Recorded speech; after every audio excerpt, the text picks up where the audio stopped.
Anker sent me their brand new Anker SOLIX S2000 portable power station.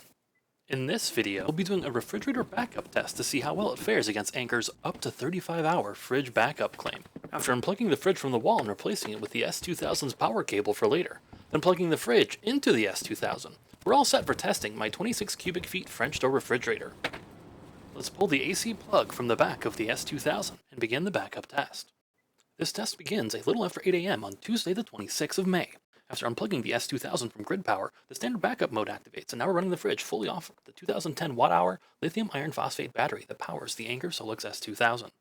As we progress through the battery test, you'll notice some variation in the output, shown in the lower right, being delivered to the fridge.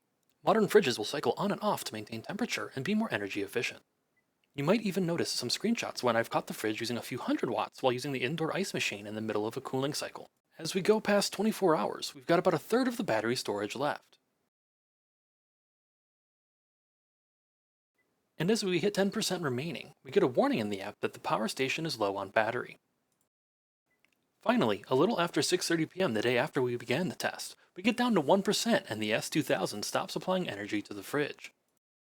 If you're doing the math at home, we got a stellar 34.5 hours of fridge backup, almost spot on with what Anker advertised. And to end this test, let's try the ultra-fast charging option to see what speeds we can get when restoring from grid power. It looks like we're getting a nice 1500 watts from the plug, but we'll turn that off for now. Instead, I'll use the 600 watts silent mode recharging feature to reduce the strain on my circuit and the power station. As always, all my thoughts on these videos are my own, and Anker is seeing this video at the same time you are. Let me know what you're interested in seeing as we continue testing the new Anker SOLIX S2000 portable power station over the next few weeks. Thanks for watching.